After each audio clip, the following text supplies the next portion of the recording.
mes amis, je reçois un personnage, ça faisait des années que je le cherchais, et enfin je l'ai trouvé. C'est Gérard Faure-Capper, alors c'est pas facile à prononcer, c'est pire que Verhaeghe. Et Gérard Faure-Capper, il va nous dire pourquoi je l'invite, mais ça faisait des années que je voulais le faire, et c'est pas simple, on va d'ailleurs se coaliser à plusieurs pour réaliser le projet dont on va parler avec Gérard aujourd'hui. Gérard, est-ce que très rapidement, tu peux nous dire ton état civil, ton âge, où tu habites, ce que tu fais dans la vie, et on va décliner petit à petit la question.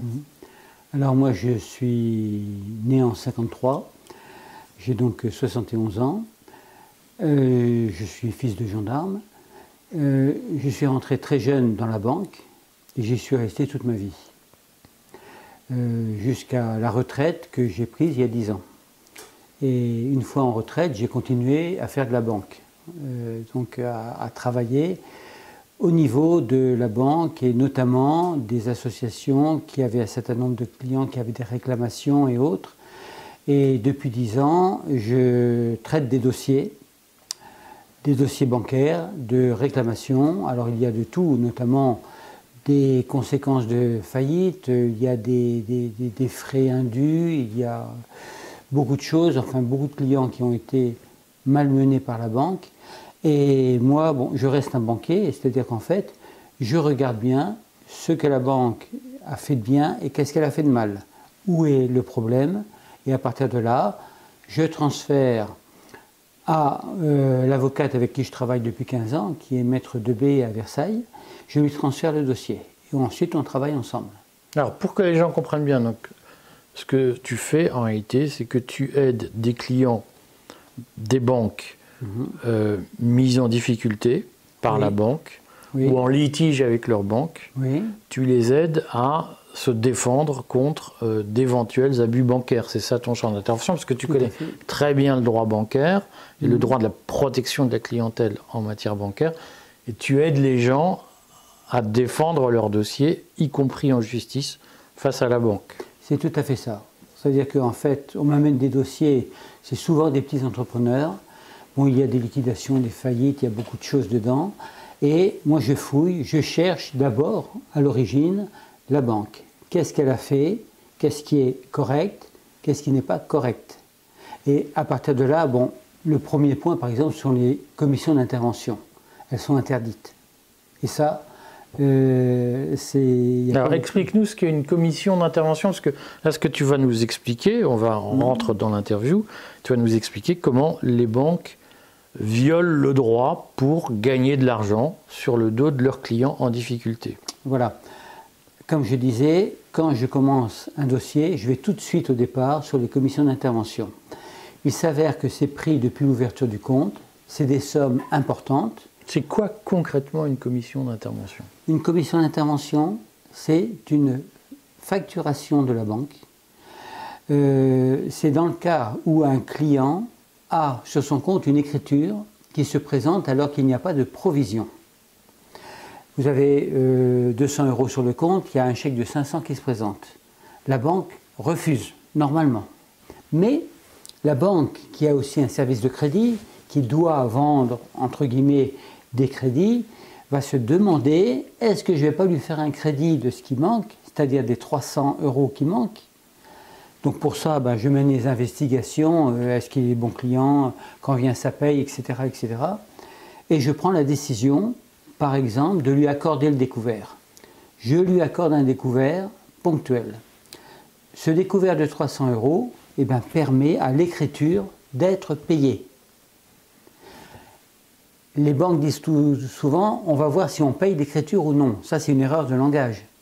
La banque ne peut pas payer une écriture à la place du client, mais elle peut juste accorder un découvert ponctuel. Bon, ce découvert, effectivement, il y a un travail qui est fait, et la banque va se payer avec une commission d'intervention de l'ordre de 8-9 € qu'elle va débiter sur le compte. Voilà. Donc, qui est une espèce de pénalité infligée au client qui a fait un découvert? Non, ce n'est pas une pénalité, c'est un service rendu. C'est prévu dans les conventions de compte. La banque va rendre un service. Quelquefois, ça met un quart de seconde, quelquefois, ça peut mettre une demi-journée, enfin, pour prendre une décision, surtout pour les entreprises. Il y a un travail qui est fourni par la banque. Et c'est la rémunération de ce travail qu'est la commission d'intervention. Donc, d'abord, je dirais que la commission d'intervention est légale. Elle est prévue dans la grille tarifaire, tout est clair. Bon. Là où il y a un problème, c'est si le commerçant vient me voir, l'artisan, enfin l'entreprise ou le client vient me voir en me disant combien mes découverts m'ont coûté. Évidemment, il y a la première partie du coût des découverts, ce sont les intérêts. Les intérêts, c'est le loyer de l'argent, c'est normal. Bon. Ce qu'on appelait les agios à une époque. Voilà. Deuxièmement, il y a les frais qui ont permis d'obtenir ces crédits. Admettons que sur l'année, il y a eu 400 € de frais, mettons 150 € d'intérêt, ok, et 250 € de frais. Ça fait donc 400 €. Le client qui vient me voir, il me dit mais combien ça m'a coûté? Ben, je ne vais pas lui dire 400 €, je vais lui dire 150 € seulement, uniquement les agios. Donc si tu es banquier, si je suis banquier, tu dis ça. Je lui dis ça coûte les agios. Oui, mais il va me dire mais moi j'ai payé quand même 250 € de frais pour obtenir les crédits.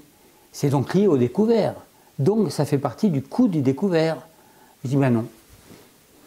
Donc ça veut dire que l'argument du banquier il est de dire au fond dans le coût du crédit on n'intègre que les taux d'intérêt sur l'argent qu'on prête et on exclut les frais de dossier, les frais administratifs qui ont permis de monter le dossier. Toi, ce que tu dis, c'est qu'en réalité, ces frais administratifs, ils font partie du coût du crédit. C'est comme si au supermarché, combien m'a coûté mon caddie? Il m'a coûté, mettons, 300 €. Ah oui, mais la viande n'est pas comprise dedans. Ah oui, mais je l'ai payé. Donc aujourd'hui, le coût du crédit, le client y voit, il additionne les frais et les intérêts, il trouve 400 €. La banque va dire non, 150 €. Uniquement les intérêts. Et elle masque le reste, qui est complètement lié au découvert.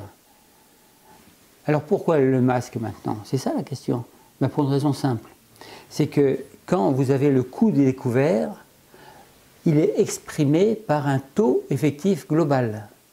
Taux nominal, c'est juste le taux qui permet de calculer les intérêts.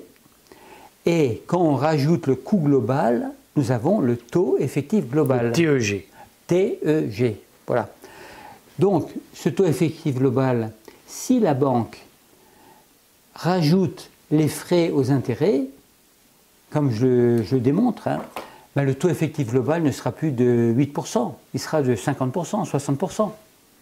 Évidemment, l'usure, c'est 20% pour les particuliers, et moins pour les entreprises.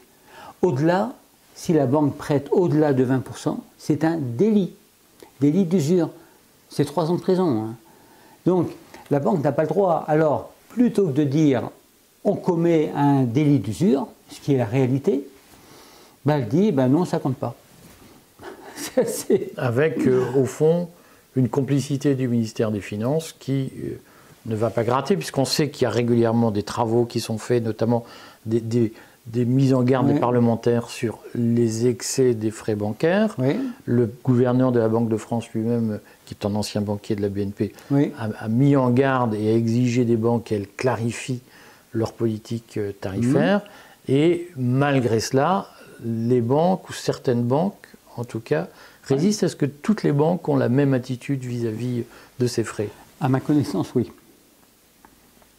À ma connaissance, oui, parce qu'effectivement, les pouvoirs publics... Alors, le premier problème des commissions, des pouvoirs publics, des administrations, c'est qu'ils ne connaissent absolument pas le travail qui est fourni dans une agence.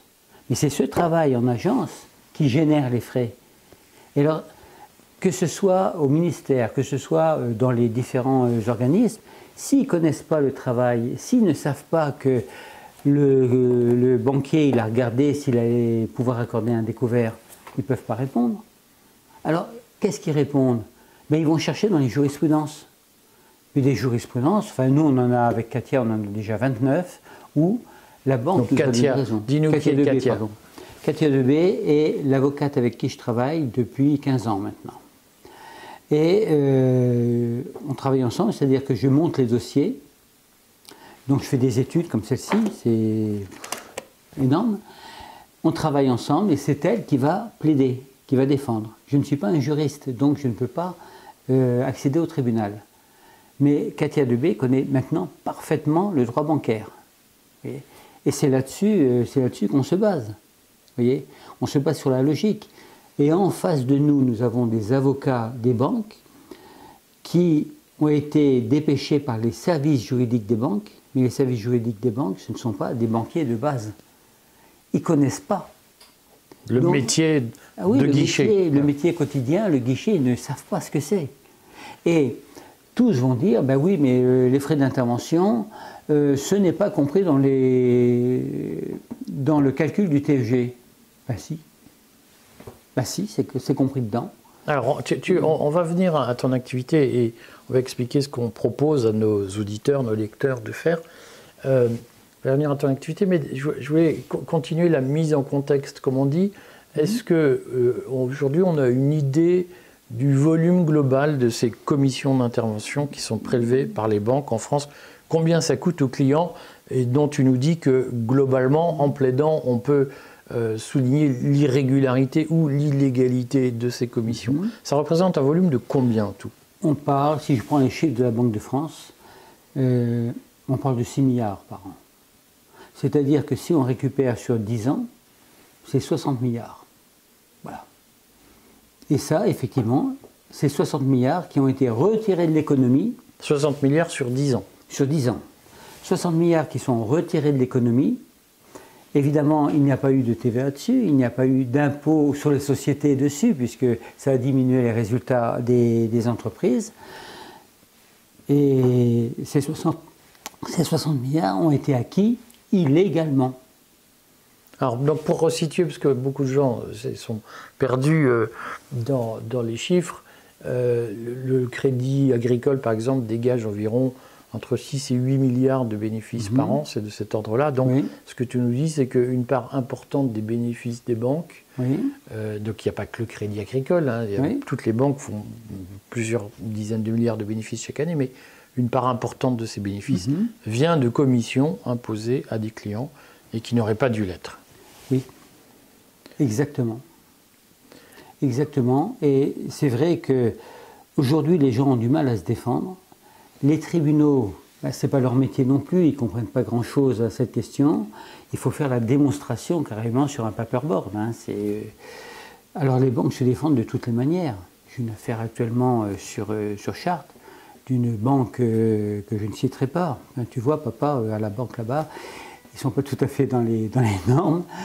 Et bon, ils ne savent pas se défendre. Le conseil d'administration dit, c'est pas nous. Ben, si, c'est eux. La fédération dit non, non, tout est normal. Ben non, c'est pas normal. Ils ne savent absolument pas comment se défendre. Mais ils ne peuvent pas se défendre. Puisque moi je vous prête, par exemple, vous me demandez 100 €. Je vous prête 100 €. Mais attention, je prends 10 €, ça c'est ma commission. Combien a coûté les 100 €? On va dire 90. Ben non. Les 100 € ont coûté les 10 € de frais. Ça, c'est le coût. Donc, dès lors qu'il y a un coût, ben, ça fait 10% qu'on rajoute aux intérêts. Alors, moi, j'ai retenu, puisqu'en fait, il y a deux catégories de clients concernés. Tu l'as dit, mais il faut le souligner. Il y a les PME, les entreprises qui ont des incidents bancaires et qui, donc, elles, font l'objet, on va en parler, d'un matraquage particulier. Puis il y a les particuliers. Moi, j'avais retenu que les particuliers, les ménages, comme on dit, voyaient leurs frais bancaires, leurs frais d'intervention limités à 80 € par mois. Est-ce que cette règle-là, elle est appliquée aujourd'hui par les banques? Oui, elle est appliquée. Si elle ne l'est pas, on peut la rectifier. Mais ça a été extraordinaire. C'est même les syndicats qui ont demandé ça. Ils n'ont pas compris. Vous avez quelque chose qui est interdit, c'est-à-dire le taux d'usure. Si vous limitez à 80, je peux vous dire que dans mes calculs, vous êtes toujours au-delà du taux d'usure. Et le taux affiché est toujours erroné. Au lieu de vous fusiller avec 12 balles, on fait ça avec 6. Ça va dans le bon sens, on va me dire. Ben oui, mais non. Mais non. En mettant... Il faut faire attention à ce genre d'image parce que ce genre de me vaut régulièrement des convocations par la police judiciaire. Et même si c'est anodin, dit sur le ton de l'humour, il faut faire attention à ces expressions. Oui, non, je fais attention, mais la dernière fois que j'ai été convoqué, j'ai discuté à la fin avec le policier et j'ai pris son dossier pour les commissions d'intervention. Non, mais on est tous... oui, d'accord, l'expression est un peu... exagérée.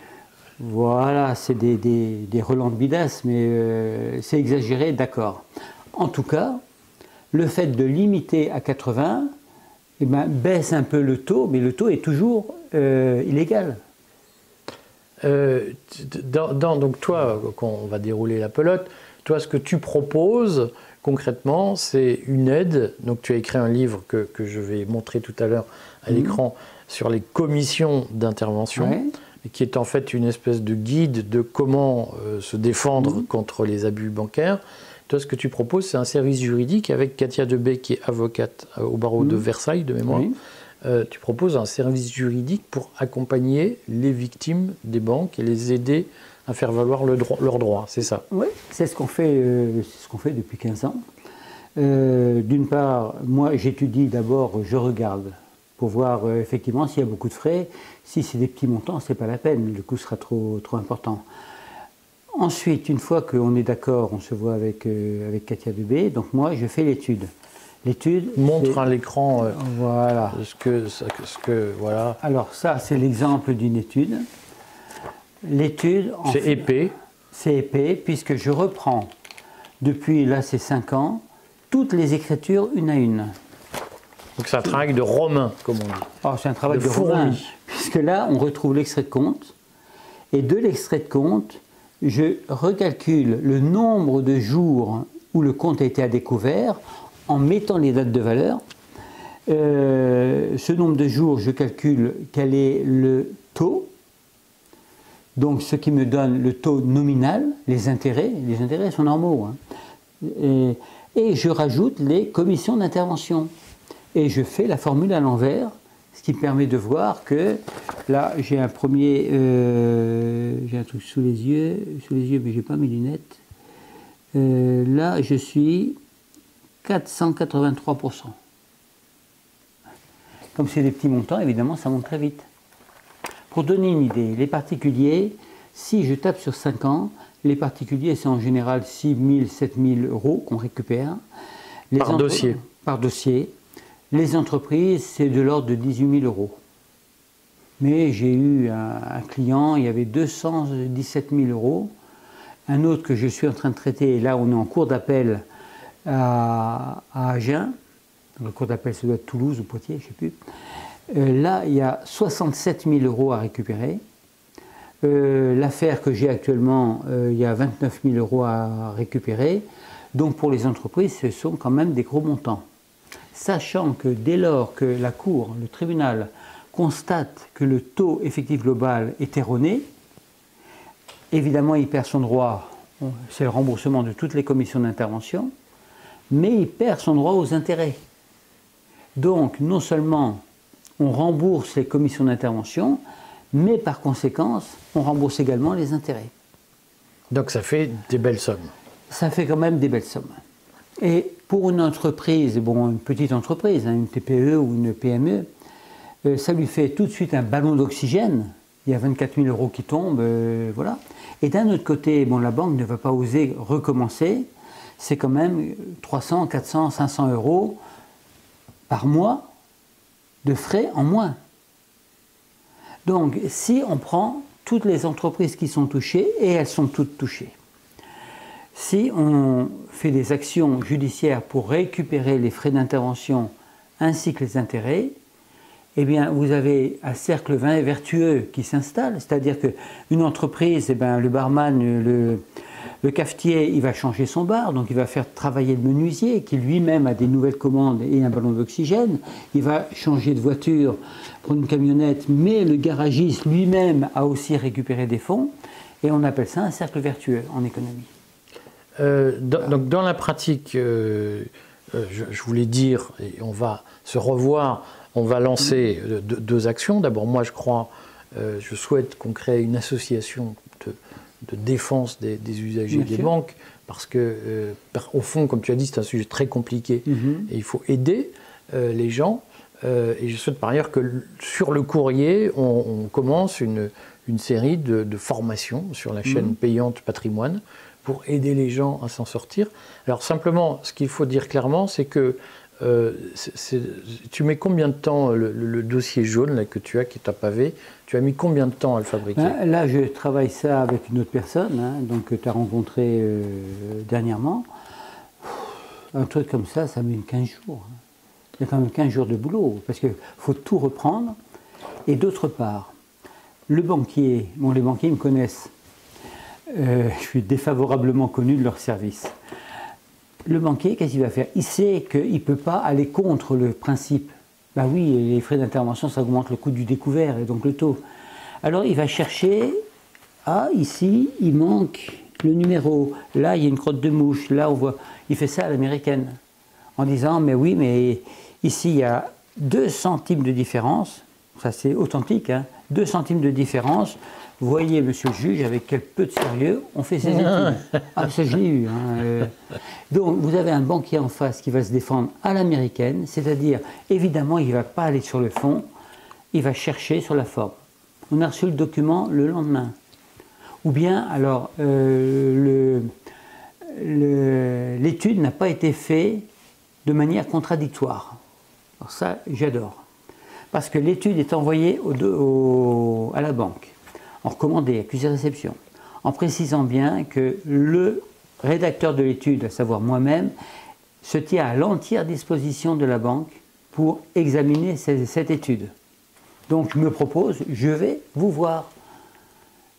Ben, eux, quand même, ils disent non.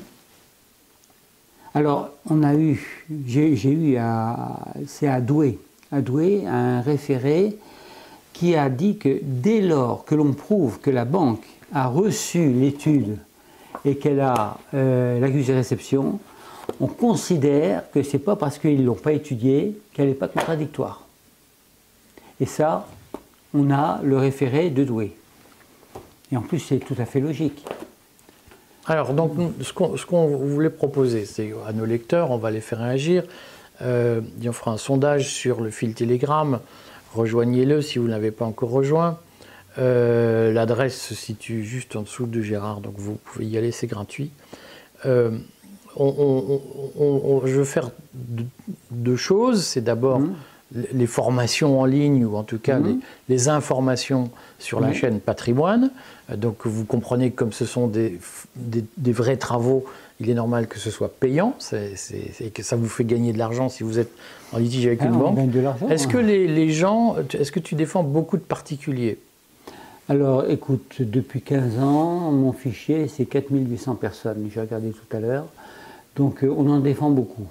Alors pour les particuliers, il y a beaucoup de travail bénévole qui est fait, de conseils qui sont donnés, mais pour attaquer une procédure, un avocat ça coûte de l'argent, une procédure ça coûte de l'argent, il faut compter un budget de l'ordre de 4000 € à peu près pour se défendre.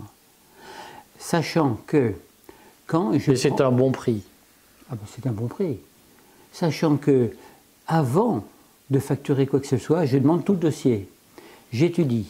Et à partir du moment, j'en parle à Katia Debé bien entendu, et à partir du moment où j'ai la certitude que sur le papier, on a raison, à partir de là, on peut commencer à facturer l'étude. Autrement, si je vois qu'on n'y arrivera pas, c'est trop peu, je dis à la personne, désolé, on ne le fait pas, et on ne facture pas, bien sûr. Donc ce qui est, je dirais, plus légitime, ou en tout cas plus rentable, plus stratégique, sont les dossiers de PME, puisque, comme tu l'as dit, il y a des cercles vertueux qui se dégagent grâce à ça. Et par ailleurs, ce sont des sommes plus importantes, avec un enjeu sur l'emploi, sur le chiffre d'affaires, etc. Bien sûr. Et donc, ce qu'on va faire, c'est qu'on va proposer, là aussi, dans le cadre de l'association, qu'on va monter, une section de travail pour spécialisée sur les TPE-PME, dont le nombre de faillites ne cesse d'augmenter, et qui dit faillite d'entreprise dit frais bancaires à non plus finir, puisque c'est là que ça se passe. Et d'autres faillites aussi, parce que vous savez, en général, une boîte fait faillite, ça tombe derrière au niveau des sous-traitants. Donc, est-ce que tu es d'accord pour qu'on commence la semaine prochaine, Gérard, nos émissions, on fera une émission par semaine, patrimoine, pour conseiller les gens sur comment on fait, comment on repère les frais bancaires. Et puis, on va, je mets aux voix avec nos lecteurs le lancement d'une association pour s'organiser, pour défendre les droits des clients, les droits d'une certaine façon des gens ordinaires face à la puissance bancaire, parce que de fait les banques, est-ce que je me trompe, Gérard, si je dis qu'au fond les banques, elles ont un intérêt objectif à avoir des litiges avec leurs clients pour pouvoir gagner de l'argent? Moi je dirais d'une manière simple, c'est que si on crée ce cercle vertueux, l'économie repart, surtout au niveau local, des petites villes. Les uns refont travailler les autres, il y a de l'argent qui est injecté. Donc les affaires repartent, donc le chiffre d'affaires augmente. Et qui est le grand gagnant là-dedans? En finale, c'est le banquier. Mais est-ce qu'il le comprend toujours? Moi, je vois beaucoup de banquiers qui se disent « chic, on va pouvoir aller au contentieux et il ne faut surtout pas chercher une solution de conciliation avec le client, on va gagner de l'argent sur son dos ». Est-ce que ça existe, ce genre de raisonnement? Évidemment que ça existe, c'est même général, mais je ne peux pas le dire, alors donc je ne le dis pas. Bon, merci beaucoup Gérard, on se retrouve la semaine prochaine et puis on va regarder avec attention les réactions des auditeurs pour qu'ils nous donnent des conseils pour trouver la bonne formule pour les aider. À bientôt Gérard. À bientôt et merci.